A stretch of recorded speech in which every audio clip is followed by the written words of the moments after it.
going here. Okay, good. So, when Abe hired out to do farm work or cut wood for others, and when he began working on the Ohio as a boatsman, Abe turned his wages over to his father. This was the proper custom until Abe was 21 when he came of age, where he could be an adult and make his own decisions. So they're talking about the Ohio River, and he was a boatman, which means he would go on these rafts and he would deliver supplies and goods up and down the river. And you could see him using a long kind of, it's almost like a rudder. I don't know if you can see that in the water, but a rudder is like a flat piece of wood like this, and then you can move it one way to make you turn left or one way to make you turn right. One afternoon, Mr. Gentry told Abe, "I have a load of goods to be sold in New Orleans, and I need a flatboatman. You interested? I'll pay $8 a month for your steamer and your steamer ticket home." So he would come back on a steamer boat. Abe and Miss Gentry's son Alan built the flatboat 18 feet wide and 65 feet long, loaded the cargo, and pushed off for a voyage of 1,000 miles down the Ohio and Mississippi rivers. It took skill to read the river's currents and strength to pilot the big boat around the bends, through storms, past log rafts, barges, and steamboats. So I don't remember how old he was here, but I don't think he's much older than 16 or 18, just before Abe's 19th birthday. So he's only 19 years old, and he's going to go 1,000 miles with his friend down the Ohio and Mississippi rivers to deliver goods. What? A lot of you will probably be in college or doing some kind of trade or craft or something. That's pretty young to be doing something like that. There'd be river pirates to fight, leaving Abe and his partner bloody. There'd be sights that'd stay in Abe's mind always. Mossy trees, bales of cotton, foreign-voiced sailors from seagoing ships, women in bright silk dresses, and dark-skinned people being bought and sold at the slave market. The 3-month journey tested Abe and gave him time to think on his own about life and his country, its ways and laws and people, a restless river of ideas. He wasn't sure now or how, but Abe knew he wanted to work with his mind, not his muscles. So this was a really important time for Abraham Lincoln, where he got a chance to float down this river and see all these different states and all these different people and witness all these different things. And it got his mind to working. And he started forming his ideas and his values based on what he saw. And probably he didn't like what he saw when he saw slaves being sold. He probably said, this is wrong. And that's part of what formed his views as a president of the United States. In his own way, Tom was restless too. He'd heard of good land out west in Illinois. Tom and Sally, her grown children and their families, and Dennis Hanks, who'd married one of Sally's daughters, all moved to Illinois just after Abe's 21st birthday in 1830. As he didn't have a clear idea of just what he wanted to do, Abe went along too.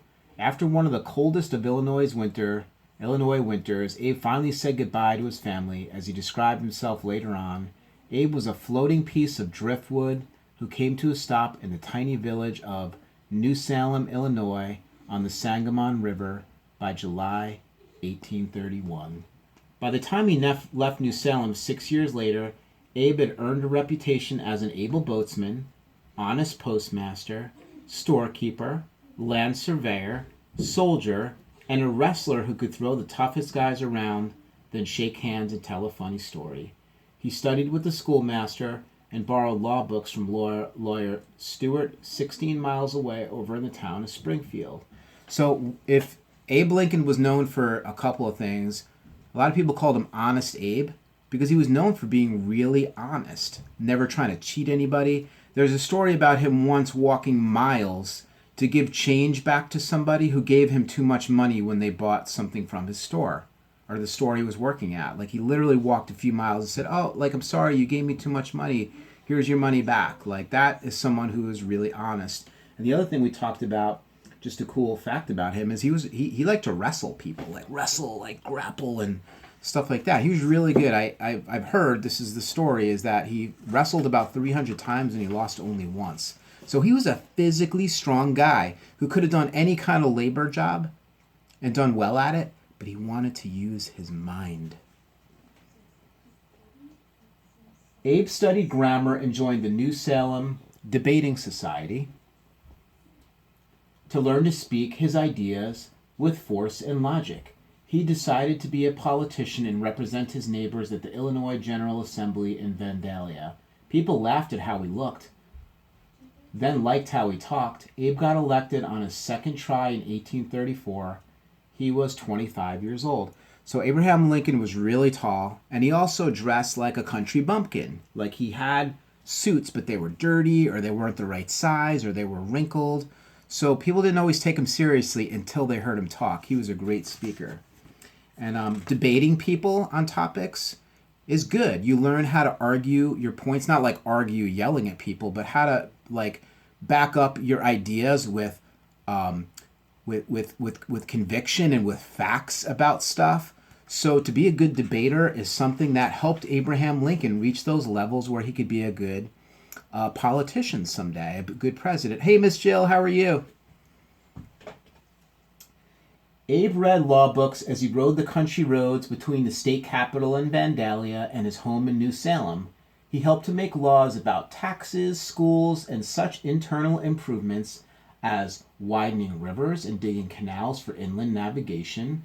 Abe Lincoln was ambitious to be known as the DeWitt Clinton of Illinois after the New York governor who had championed the Great Erie Canal. Yeah, they dug a canal through New York to help get goods and, supplies from the Great Lakes, which are up around like Chicago and Indiana and Illinois, to other parts of New York. Abe also joined in the successful campaign to make Springfield the capital of his state. Abe Lincoln is buried in Springfield, Illinois. He always considered, even though he's the president of the United States, Springfield, Illinois was what he always considered his home. And here's a little map. I'll show you the map. So there's Missouri, the Mississippi River, which we've read about before. There's Vandalia, that place they just talked about. Way up here is Springfield. And there is a compass rose, which we've learned so much about in the past. So this is Illinois in 1837. When Abe was 28 years old, he packed his saddlebags with his clothes and books. He tucked his new license to practice law in the band of his silk stovepipe hat. And you've met Lincoln before. He had that famous stovepipe hat. And he used to put stuff in it. He used to put like his papers or his speeches inside of his hat. He would remove his hat, pull the speech out, and go ahead and read it. "So long, Abe," his friends called after him as he trotted out of New Salem with a wave to his neighbors. That evening of April 15th, April 15th, 1837, that's interesting. The tall, gangly man with sad eyes set deep rode down the muddy main street of his new hometown. What was the future hiding for him behind its back here in Springfield, Illinois? Young Abe Lincoln must have wondered. Right? He was a thinker. He was a man. He was a human who was always thinking deeply about things in the world. And that is about it for this book, because this book is about young Abe Lincoln, so it covers his time as a human being up until 29 years old. Okay, I'm just